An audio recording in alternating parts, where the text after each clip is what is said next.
이제 부관에 대해서 보겠습니다. 쉴 새 없이 나가고 있죠?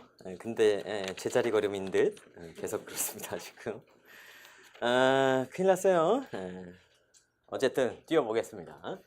부관, 이게 영어로 하면 어펜딕스입니다. 어펜딕스, 부록, 그죠? 메인은 아닌데 거기에 뭔가 이렇게 붙어 있는 거죠. 영어에서 어펜딕스가 부록이기도 하고 맹장이란 뜻도 있잖아요, 그죠? 맹장, 별 필요는 없지만 붙어 있는 거. 그래서 부관이라는 것은 법률행위의 효력의 발생, 소멸을 제한하기 위해서 임의로 부과하는 약관이다. 뭐 이거를 기억하실 필요는 없고요. 요거만 기억하시면 돼요. 법률행위의 임의로 부과하는 약관, 이게 부관이구나. 부관에는 세 가지가 있습니다. 근데 우리 책에는 두 가지만 소개되어 있죠. 조건, 기한, 부담이라는 게 있어요. 부담이라는 거는 부담부 증여, 이런 게 하나 있습니다. 이게 뭐냐면 부모님이 재산을 딱 모았어요. 자녀한테 증여해 줍니다. 증여는 그냥 주는 거죠? 근데 부담을 주는 거예요. 이게 뭐냐? 네가 나한테 매달 생활비로 얼마씩 줘라. 내가 너한테 10억짜리 아파트를 줄 테니 매달 나한테 생활비로 200만 원씩 보내라. 그러면은 내가 너한테 이걸 주겠다. 오케이! 가져갔는데 이 녀석이 200만 원씩 안 줘. 그러면은 이 증여를 취소하는 거죠. 부담이 이제 완성이 안 됐기 때문에. 그런 자식들 많잖아요, 그죠?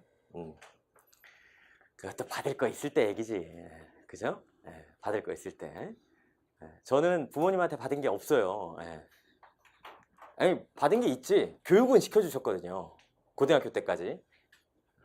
그리고 대학은 장학금을 타고 다녔고, 장학금을 2개 탔습니다. 불법 행위를 했죠. 원래는 학교에서 2가지만, 그러니까 학교 장학금과 외부 장학금을 동시에 수령이 안 되는데, 그때 마침 학장님의 조교가 저의 또 고등학교 선배여가지고 학장님 도장을 꼭 날인을 해줘서 향토장학금도 받고 학교 성적장학금도 받고, 그래서 이중수령을 받았던, 그때 90년대 초반인데 그 시골에서 주는 장학금이 우리 고향에서 주는 장학금이었어요. 그러니까 20명만 주는 건데 학점 기준도 좀 높고 막 이랬거든요. 처음에 받을 때 3.5 이상만 계속 넣으면 계속 수령할 수 있는 건데, 현금으로 그때 거의 80만 원을 줬어요. 현찰로. 그때 80만 원 엄청 큰 돈이었습니다. 거의 한 학기 등록금급이었어요. 뭐 했나 몰라요. 자, 조건이라는 게 있습니다. 조건이라는 건 뭐만 외우시면 되냐면 불확실, 요거 외우시면 돼요. 조건이라는 거는 뭔가 장래 발생이 불확실한 사실을 가지고 법률 효과의 발생을 좌우시키는 겁니다. 불확실이에요, 불확실. 여러분들이 이제 배우자가 있거나 부모님이 있거나 자녀분이 이렇게 얘기하는 겁니다. 올해 공인중개사 시험에 합격을 하시면 자동차를 바꿔드리겠다, 뭐 이런 거. 어우, 좋죠? 바꿔드리겠다, 이런 거. 붙는다 안 붙는다는 아직 불확실하잖아요, 그죠? 그런 것들입니다.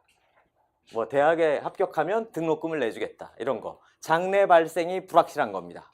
그래서 조건이 충족이 돼요. 합격을 합니다. 그러면 어떤 의무가 생깁니까? 등록금을 내줄 의무가 생기는 거죠. 기한이라는 거는 어쨌든 장래 발생이 확실한 거예요. 확실한 거. 올해 크리스마스가 되면 자동차를 바꿔주겠다, 뭐 이런 거죠. 어쨌든 크리스마스는 옵니다. 올해 첫눈이 내리면 뭘 해주겠다, 그죠? 뭐 올해 뭐 벚꽃이 피면 뭐 어떻게 해주겠다. 뭐 며칠 날짜에 필지 모르겠지만 어쨌든 피긴 피겠죠. 이런 겁니다. 확실하죠? 크리스마스 오는 건 확실하니까. 여기는 불확실, 확실. 하여튼 우리가 외울 때는 최대한 간결하게 외우는 게 좋습니다. 조건이라는 게 해제 조건, 정지 조건, 요게 이제 제일 메인이 되는 겁니다. 정지 조건이라는 거는 조건 성취로 법률행위의 효력이 발생하는 겁니다. 발생. 자, 아까 봤던, 자, 이때 법률 행위를 합니다. 행위를 해요. 뭔 증여의 의사표시를 하는 거죠. 증여의 의사표시를 합니다. 올해 시험에 합격하면 차를 사주겠다, 이겁니다. 그러니까 증여의 의사표시는 지금 있는 거예요. 근데 언제 그 효력은 발생합니까? 합격하면이에요, 그죠? 합격하면 이때부터 의무가 생기는 거죠, 그죠? 그러니까 법률 효과의 발생이에요. 해제 조건은 법률 행위는 지금 해요. 하는데 어떤 조건이 완성이 되면 행위를 하면서 효과는 생기지만 이 조건이 완성되면 이때부터 없어지는 거죠.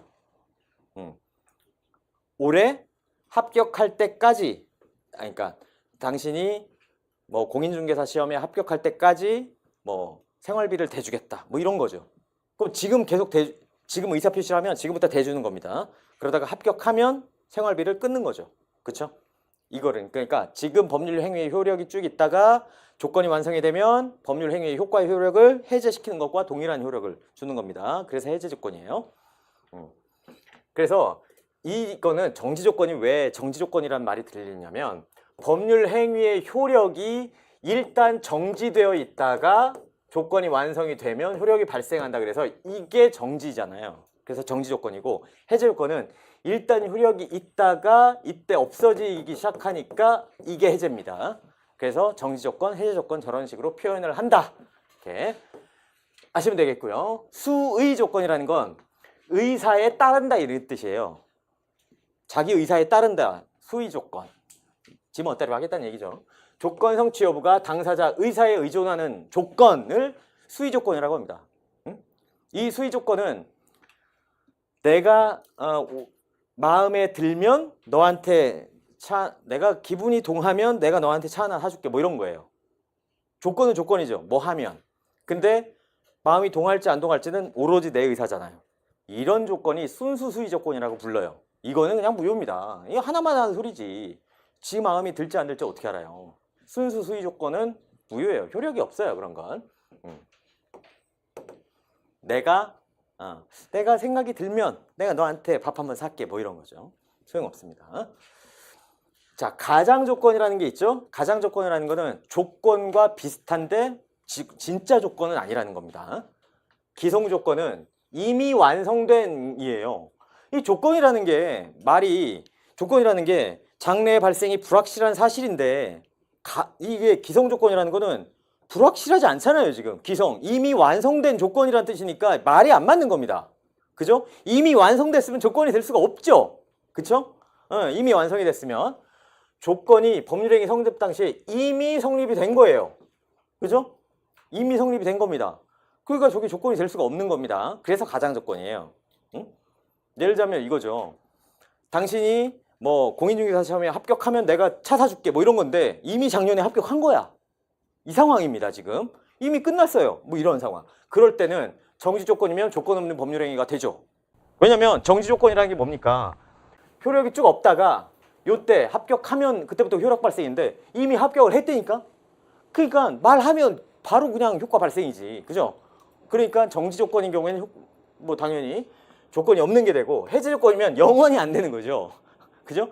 당신이 합격하면 내가 합격할 때까지 생활비를 대주겠다는데 이미 작년에 합격했어요. 생활비 대줄 이유가 없는 거지. 그렇죠? 합격했으니까 무효입니다.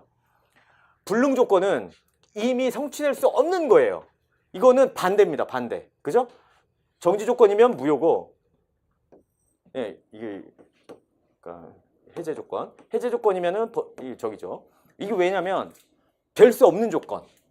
불가능한 조건. 이런 것들. 그죠? 당신이 초능력을 갖게 되면 뭐 이런 거.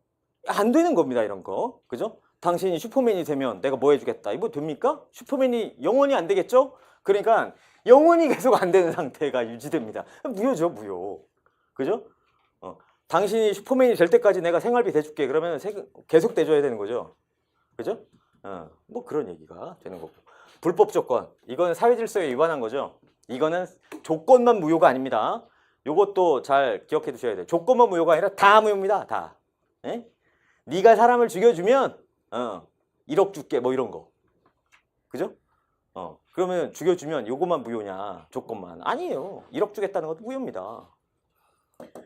법정 조건. 이거는 법에 요구하는 조건이라는 거예요. 용어만 기억하시면 되겠습니다. 요 두 가지는 기억해 두셔야 되겠죠. 이거 시험이 잘 납니다. 요것도 시험이 잘 나고요. 조건이 안 되는 거. 단독행위. 당연히 안 되죠. 왜냐면 조건이라는 거는 뭔가 어펜딕스 부록을 붙이는 건데 단독행위는 지가 말하면 끝이에요. 근데 여기에다가 부록까지 붙여놓는 겁니다. 이렇게 돼버리면 상대방의 지위가 너무 불안해져요. 그죠? 그죠? 안 그래도 단독행위는 상대방은 자유가 없어. 그냥 듣고 땡이야. 근데 거기다가 불호까지 붙여놓으면 상대방의 지위가 너무 불안하기 때문에 단독행위에는 원칙적으로 못 붙이게 해놨어요. 그래서 단독행위에는 원칙적으로 안 돼요. 그죠? 근데 뭐 상대방이 조건 붙이는 거에서 동의하거나 아니면 조건을 붙이게 했는데 상대방한테 이익만 준다거나, 그죠? 또는 조건을 붙이긴 했는데 상대방한테 그 결정권을 준다거나 이런 거야 뭐 상관없겠죠. 그죠? 이건 뭐 상식적인 얘기입니다. 또 신분행위도 안 돼요. 조건 못 붙입니다.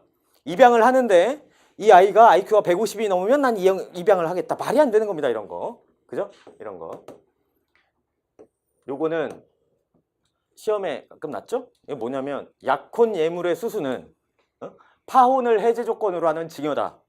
이겁니다. 이게 뭐냐면 해제 조건이란 얘기는 자, 약혼 예물을 주죠? 약혼 예물의 증여의 효력은 일단 발생입니다.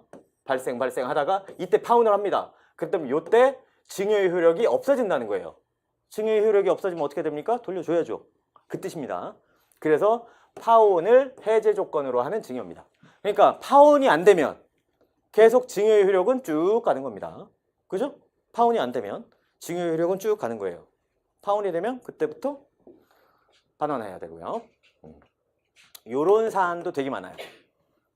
파혼. 그 다음에 조건 방해 행위가 있죠. 조건이라는 게 어쨌든 간에 장래 발생이 불확실한 거니까 이게 만일에 올해 대학에 뭐 합격하면 뭐 차를 사주겠다는 등 뭐 이런 얘기를 하면 얘는 차를 받고 싶을 거 아니야. 그러니까 대학 합격증을 막 위조하고 막 이런 사태가 발생을 한다. 이런 걸 감안하는 겁니다. 이럴 때 이익받을 자가, 그죠? 신의치가 위반해서 성추했다. 컨닝해갖고 합격한 거지. 컨닝해서 합격. 이거는 좀 거시기하죠? 그러니까 이거는 야, 너 컨닝해서 대학 합격했으니까 이건 난 못 줘. 이렇게 할 수 있다. 또 불이익받을 자가, 그죠? 직접 불이익받을 자가 아예 얘가 대학 합격을 못하게 하려고 대학 입시장에 못 가게 한다거나 뭐 이런 경우, 이런 경우에 조건 성취에 주장할 수 있다 이런 거고, 여기에는 고의과실이 불필요하다 이겁니다. 불필요하다. 한마디로 정상적인 행위를 했음에도 불구하고 이런 결과가 발생하면 조건 성취에 주장을 할 수 있다는 얘기예요. 그 다음에 조건부 법률행위의 효력은 조건부 권리라도 침해하면 안 되겠고, 그죠? 또 조건부 권리의 처분도 된다. 요거 시험에 지문에 자주 났습니다. 이게 조건이나 기한이나 다 마찬가지인데, 그죠? 조건부 권리 이것도 담보로 제공할 수 있다는 거예요. 예를 들자면 올해 대학에 합격하면 그랜저를 사주겠다 이렇게 얘기를 한 거죠. 그러면은 이 수험생이 아버지한테 그랜저를 받을 거라는 장래 채권, 일종의 기대권인데 이거를 담보로 맡길 수 있다는 얘기예요. 받아주기만 하면. 뭐 이 뜻입니다. 처분할 수도 있어요. 아버지한테 내가 대학 합격하면 그랜저를 받기로 했는데 요거를 처분할 수 있어요. 자기 친구한테. 내가 아버지한테 증여 받으면 내가 너한테 넘겨줄 테니까 지금 현찰로 2천만 원 줘. 뭐 이런 얘기지. 될 수 있습니다. 그리고 확정 후에는 뭐 이거 똑같습니다. 자, 성취한 때부터 효력이 발생하고 성취한 때부터 효력이 소멸하는데 요거는 소급하게 할 수 있습니다. 당사자 간에 소급표를 줄 수 있다. 이 뜻이고요. 그 다음에 기한이라는 게 시기와 종기가 있죠. 시기는 시작하는 겁니다. 종기는 종료하는 거죠. 그죠? 올해 크리스마스가 되면 뭐 케이크를 사주겠다. 이거는 시기입니다. 시기. 그죠? 시작하는 시점이 크리스마스니까. 그죠? 크리스마스 때부터 뭐 매달 100만 원씩 주겠다. 뭐 이런 것들이 있다면 그게 시기고, 종기는 언제까지입니다. 언제까지. 올해 크리스마스 때까지 한 달에 100만 원씩 내가 너한테 줄게. 그러면은 끝나는 시점을 말하고 있죠. 종기입니다. 기한이라는 것도 있죠. 확정 기한은 장래 도래가 확실한 거. 불확정 기한은 장래 기한 도래가 정해지지 않은 거. 뭐 이런 거죠. 뭐 확정 기한은 날짜를 딱 기재하는 경우가 많이 있죠. 5월 1일 뭐 이런 식으로 확정 기한입니다. 불확정 기한은 벚꽃이 피면 뭐 이런 거예요. 벚꽃은 피겠죠. 하지만 며칠 날짜에 필지는 몰라요. 그죠? 그래서 이거를 불확정 기한이라고 부릅니다. 용어만 이렇게 부르는 거죠. 용어만. 근데 이 기한에서는 안 되는 게 있어요. 조건에서는 됐는데 기한에서는 안 되는 게. 이게 뭐냐? 소급표를 가지는 취소, 상계, 추이는 시기를 붙일 수가 없다 이 얘기입니다. 한마디로 취소, 상계 이런 거는 말하면 그 즉시 효력 발생이에요. 자, 내가 너하고 계약을 지금 했는데 뭐 지금이 1월 1일인데 2월 1일자로 해지할 거야. 이런 거 안 돼요. 상계나 해제나 취소나 이런 거는 말하면 즉시 효력 발생이고 언제 그 효력을 시작할 건지 정할 수가 없습니다. 왜냐면 상대방의 지위를 너무 불안하게 했기 때문에 이거 안 돼요. 시기를 붙일 수 없다. 요거 지문으로 잘 나옵니다. 요런 단독형이. 이거는 안 된다. 이거죠. 그리고 요거는 똑같죠, 조건하고. 그리고 요것도 중요합니다. 우리가 조건에서는 당사자의 합의로 소급표를 줄 수가 있었어요. 근데 기한은 그게 안 돼요. 기한은 소급표를 부여할 수가 없습니다. 당사자의 약정으로도 소급표 부과 금지 이거죠. 왜냐면 기한이라는 것 자체가 시기와 종기, 날짜 앞으로 올 게 확실한데 날짜 이 산정 요게 매우 중요하거든요. 만일에 소급표를 부여할 것 같으면 그 전 날짜, 소급표를 자기가 부여하고 싶은 날짜로 시기를 정하든가 아니면 아예 기한 같은 거 두지 말고 법률행위를 하든가 하면 되지. 기한을 정해놓고 이걸 소급표를 준다는 건 의미가 없기 때문이에요. 의미가 없기 때문에 이거는 소급표가 안 되는 겁니다. 이해되세요? 그러니까 다 그런 거예요. 뻔한 얘기인데 이것도 지문으로 나면은 이거 조건하고 다릅니다. 그 다음에 기한이익이라는 게 있죠. 자, 기한이익이라는 건 통상 이런 거예요. 우리가 할부 구매를 하죠. 할부 구매를 할 때 자, 내가 100만 원짜리를 10개월 할부로 산다. 그러면 10달로 나눠낼 수 있습니다. 그죠? 그러면 내 전체 채무가 완성되는 거는 채무 이행이 완성되는 게 10달이라는 기간이 나한테 이득이 있는 거죠. 요렇게 내가 채무 이행을 하는데 나한테 부여된 기간, 이 기간으로 받는 이득, 이걸 기한의 이익이라고 해요. 이렇게 부르는 거죠. 기한의 이익은 그렇기 때문에 누구한테 이득이 되는 걸로 보냐면 당연히 채무자한테 이득이 되는 걸로 봅니다. 그런데 일상생활에서는 양자한테 다 이익이 있죠. 예를 들자면 뭐 자동차를 구매하는데 뭐 예컨대 4천만 원짜리 차를 전액 할부로 60개월로 끄는 거예요. 근데 처음에는 초도자금이 좀 이거 굳이 그럴 필요 있나? 해가지고 초도자금이 좀 그래서 그냥 완샷으로 이렇게 끊었다가 이거 좀 아닌 것 같아. 그래가지고 한 2천만 원 정도를 중간에 상환하겠다. 그러면 뭐 내라고 합니까? 중도 상환 수수료 내라고 하죠.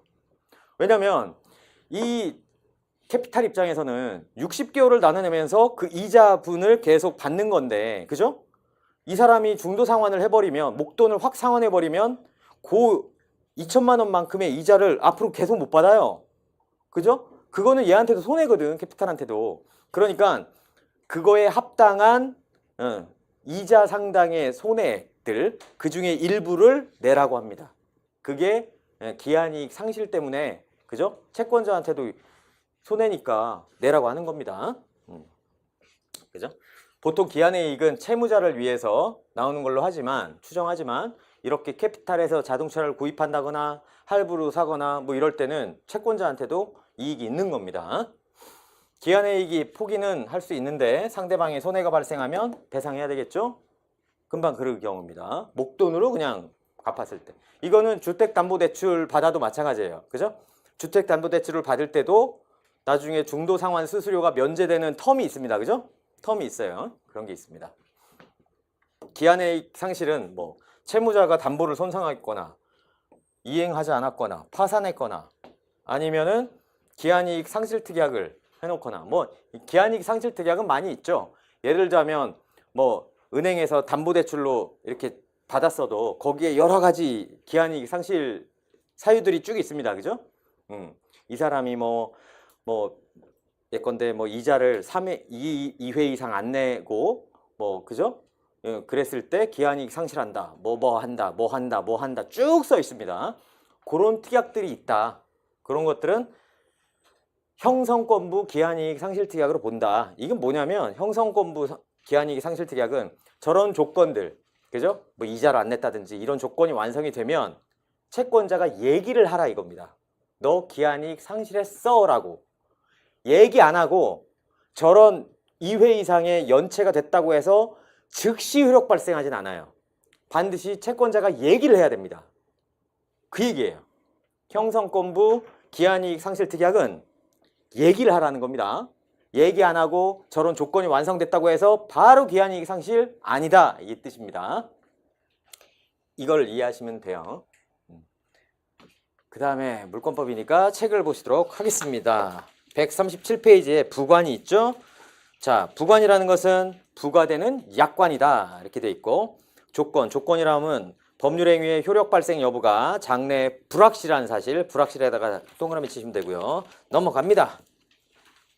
그 다음에 정지조건, 뭐 해제조건, 수의조건 다 말씀드렸고, 저 가장조건은 좀 보셔야 되는데, 가장조건에 기성조건, 여기에서 동그라미 2번 효력, 여기에다가 별표 해놓으세요. 이거 시험 많이 났죠?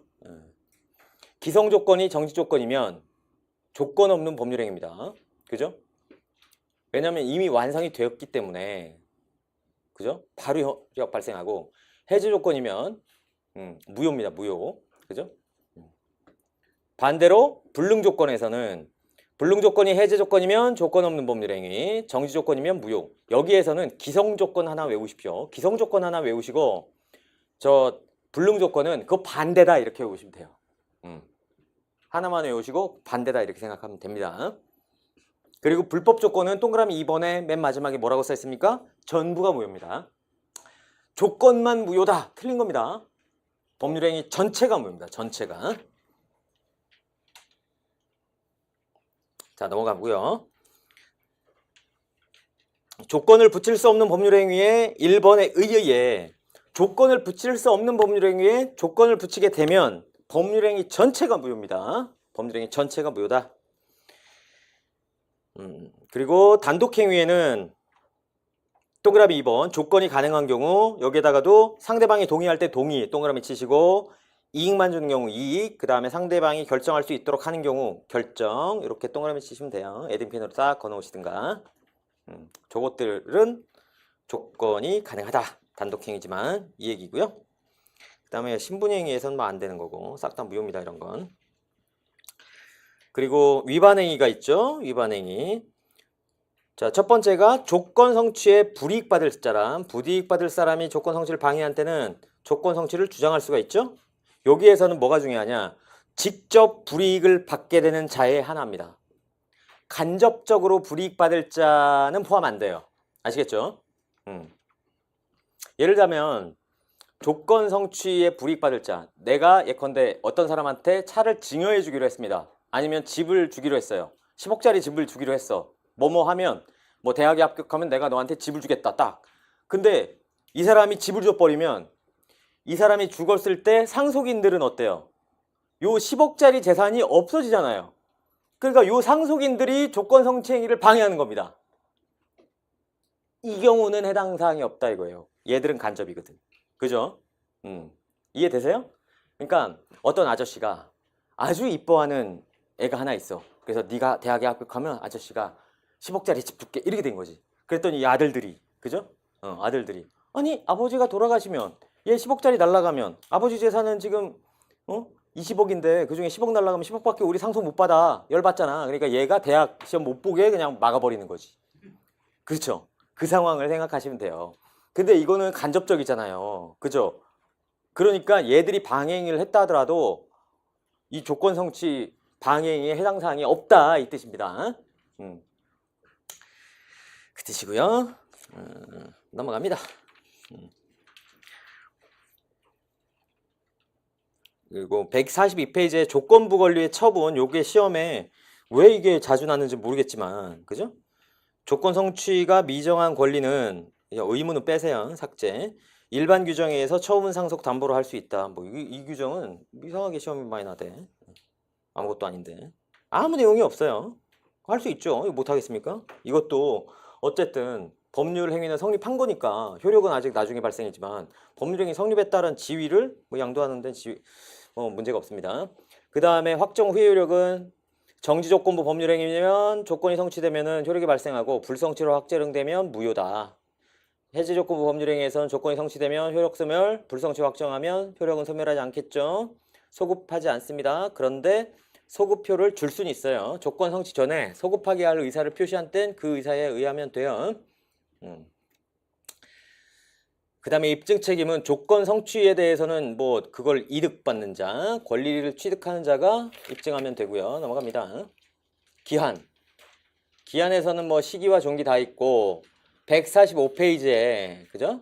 145페이지에 기한 도래 전의 효력. 여기에서도 기한부 권리도 뭐 처분 상속 보존 담보로 할 수 있다. 이건 조건과 똑같고요. 그 다음에 기한 도래 후에는 뭐 시기인 경우에는 효력 발생, 조인기인 경우에는 효력이 소멸. 여기에서는 소급표 금지 이거 중요합니다. 여기 동그라미 딱 쳐주시고 약정으로도 소급표를 부과할 수가 없다. 이럴 이유가 없기 때문이에요. 조건과 달리. 자, 그 다음에 넘어가고요. 기한의 이익. 예, 기한의 이익. 기한의 이익 상실 사유는 담보를 손상, 감소, 멸실, 담보 제공 의무, 그리고 파산 요거죠. 예. 이거는 옛날에 제가 배울 때는 그냥 담파 이렇게 배웠어요. 담보, 파산 이 두 가지. 담보를 손상, 감소, 멸실, 담보 제공, 뭐 의무 이행하지 않은 거 이거는 그냥 담자만 기억나면 다 기억나거든요. 그리고 147페이지 이것도 좀 있는데 기한이익 상실특약을 했어요. 기한이익 상실특약을 했는데 이게 정지조건부 기한이익 상실특약인지 형성권부 기한이익 상실특약인지 이게 애매할 때는 뭘로 한다? 형성권부 기한이익 상실특약으로 본다. 이게 뭐냐면 아까 말씀드렸다시피 기한이익 상실 사유가 딱 발생을 하면 정지조건부 기한이익 상실특약이라는 건 발생을 하면 별다른 의사표시 없이 그냥 바로 효력 발생이고 형성권부 기한이익 상실특약이라고 보면 발생을 바로 하는 게 아니라 얘기를 해야 됩니다. 채권자가 기한이익 상실시킬 거야 이렇게. 앞에 거 정지조건부는 얘기 안 해도 바로 효력 발생이에요. 근데 형성권부는 얘기를 하면 그때부터 효력 발생입니다. 어떤 게 채무자한테 유리해요? 형성권부가 유리합니다. 그죠? 어쨌든 말은 해야 되니까. 그래서 채무자한테 유리하게 해석한 겁니다. 형성권부 기한이익 상실특약으로 본다 이런 얘기입니다. 자, 이렇게 해서 민총이 끝났네요. 잠깐 쉬었다가 물건 보겠습니다.